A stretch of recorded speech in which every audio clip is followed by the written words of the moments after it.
Ladies and gentlemen, introducing your lecturer for this morning, a man inspired by the Hong Kong culture of star tutors with dyed hair and fancy suits. A man for whom revision and studying can be, relatively fun.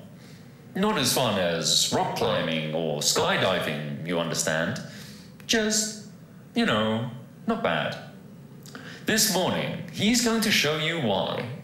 Ladies and gentlemen, put your hands together and welcome to the stage, physician, author, and lecturer, Dr. Christopher C.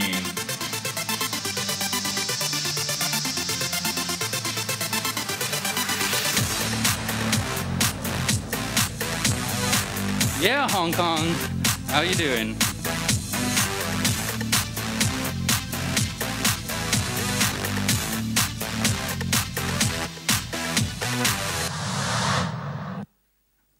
Right, so I'm going to stop behaving like that now, and I'd like us to think about what I've just done in terms of data. So, I think this data, for this particular introduction, is a little bit different to what you might expect from your normal lectures. You expect someone to come down, quite formal, maybe wearing a suit, and they introduce themselves, and their appearance gives you this impression of being knowledgeable and being professional. And those elements are very important in grabbing your attention to convince you that you should listen to them in technical information like mathematics or physiology. So I'm aware that today my appearance is a little bit odd. I mean, if you saw me in the street, you might quite reasonably assume I was some sort of idiot, or perhaps sort of the ugly cousin of Jay Chow, something like that. But actually, in the context of this lecture, I already know that you know a bit about me from my video, the biography, and the introduction. So I don't need to use my appearance to convince you of my academic credentials. You've been given that information already. So I can use my appearance to communicate some different kind of data. And hopefully, by appearing on stage in this way, I think some of you are already paying a bit more attention than if I came on in a sort of normal fashion. And of course, there's a biological basis for that. Our bodies are designed to detect differences in the environment and respond to them. So, as you can imagine, back in the day, when saber-toothed tigers used to come and knock on our cave doors, we would become more alert. And so what I'm doing is I'm deliberately manipulating the data I'm giving you in order to make you more awake. You might say, I'm taking advantage of you biologically. Perhaps that's not the best way to phrase it, but I am doing what I normally do, which is to play with data. And everything you see today has been designed with that purpose in mind. For example, this isn't even a real microphone. It's actually a PowerPoint clicker. Whoop. And this is what I normally look like when I'm at work. So please note the tweed jacket, very classic of teachers there. This is what I look like at work when I'm doing medicine, and this is what I look like when I'm lecturing. But what I normally do is to play with data. So what do I mean by play with data? Well, what I do is I take the most boring, most problematic things that you don't like to learn, usually lists and tables of information, and I try and artificially create more interest in it by changing its configuration. So what does that mean in plain English? Well, in plain English, it means that during the course of a lecture, I may, for example, throw down a little bit of rap. Oh, yeah. Now, I appreciate I don't look like a traditional R&B star or sort of hip-hop artist. And fair enough, I'm not. But biologically, that's the point. It's the difference in your expectation that keeps you awake. So, for example, if I were to, convert a system of cellular enzymes into a Ryman Street flavor with a smooth bass line, that is a significant difference from normal. And of course, that is the thing that keeps you awake. And these techniques that you might use, body painting, song, dance, and rap, these are all things that you can use to enhance your own learning. So let me take you through the process. Now, this is a classic example of what I do in terms of playing with data. In this case, the raw data is anatomy. So that is to say the muscles and nerves involved in the body. And what we do is I want to come and make an artificially interesting or more interesting piece of work. So I picked henna tattoos. I think henna tattoos, they're pretty eye-catching, aren't they? They can grab your interest, and that's why I chose it. But I must say, most of the work as you'll see, comes from the data itself. So if you see what we're actually doing here is we're working through our textbooks and lecture notes, and we're trying to come up with a systematic way of remembering the information that we have to learn. And once we've done that, we create the designs, and we have a wonderful henna artist called Sarah Mush, and she applies the designs to our models. We take the photographs, and these are the results. I think you can see it looks quite pretty, doesn't it? Certainly more interesting than a boring table of a list of muscle names. But I think the most important thing here is that actually this is loaded with information, all the information you need to learn that list. Let me take you through a few pieces. Now, this section here, we actually have 8 muscles in the forearm which do this extension movement. And they all come from a single point. It's called the common extensor origin. So can you see that this region here, this E8, the flower, actually gives you a lot of information, gives you the total number of muscles and the original starting location. But that's not the only way we can play with the data. The second thing we can use is something like a phonetic device. So there are 2 other muscles in the arm that don't fit in to this E8 group. They're called very complicatedly anconeus and supinator. So what we've done is they turn up as a rhyming solution, spank. Lovely. But can you see that just by having a very simple manipulation, if I give you E8 and spank, that is the basis for the entire list of muscles within the forearm. So that's what we sort of do in terms of manipulating the data. This is a very gross example. I want to show you one example in quite fine detail because I think it's really quite interesting. So here we go again. This is now the front of the forearm. And you can see that it's, again, loaded with data, but I want you to kind of just see this bit here. So we read that, and I think we all read the word sizzy, don't we? But actually, this should not be read sizzy. It should be read as the numbers 5, 1, 2, 1. The reason being, these are the number of muscles in the layers of the forearm going from top to bottom. Now, that seems a really weird thing to do. Why would I manipulate the data in this way? That's really strange. Why would I want to convert numbers to letters?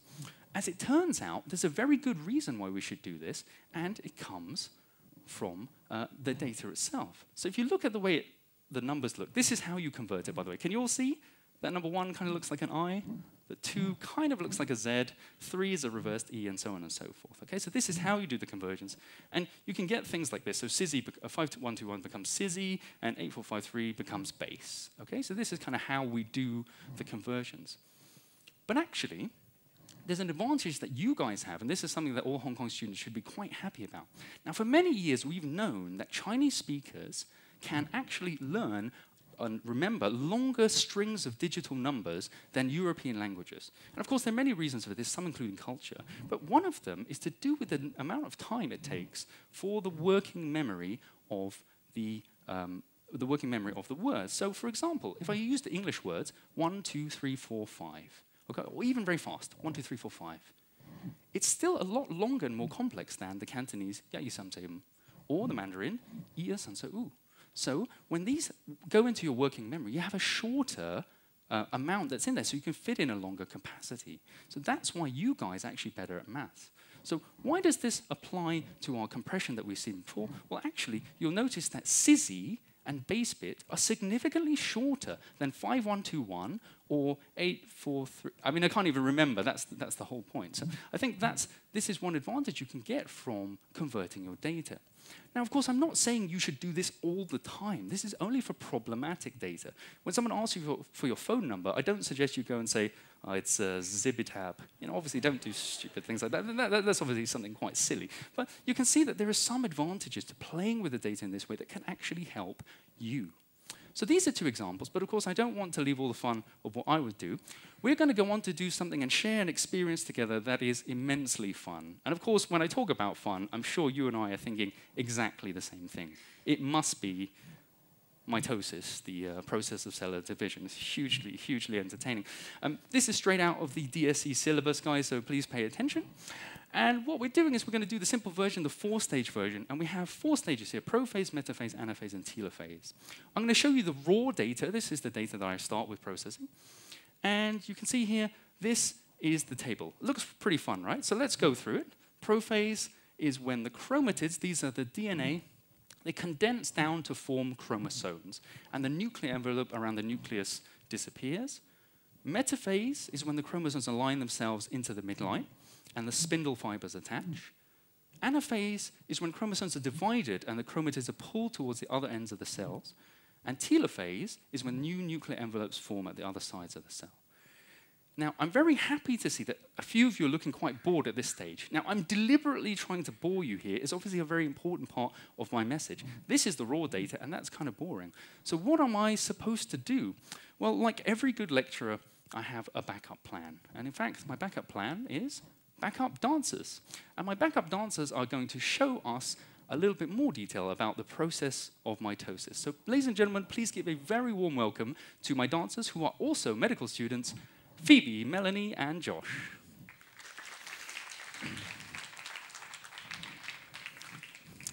And now for some music, please.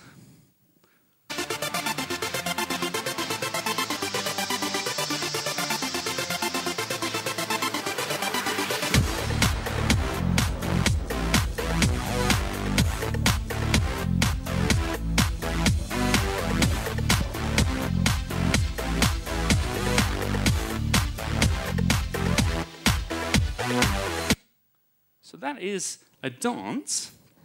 What on earth has that got to do with mitosis? Well, let me take you through. Now, firstly, we have Phoebe, whose name begins with P, so of course she's going to be prophase. And Phoebe, would you just like to show me the first stage of prophase? So you can see that she has a nice nuclear envelope that just comes up before it breaks down. And feel free to join in. The second part, very important, we've got those chromatids there and that condensation. Can you guys feel that? Very different from reading the text. There we go, chromatid condensation. The last bit of the dance, oh yeah. And I think it's important to note we have a nice P shape there, so we know exactly what stage we're in. So this is the physical version of prophase. From Phoebe with the P, Melanie with the M, and of course she is going to be metaphase.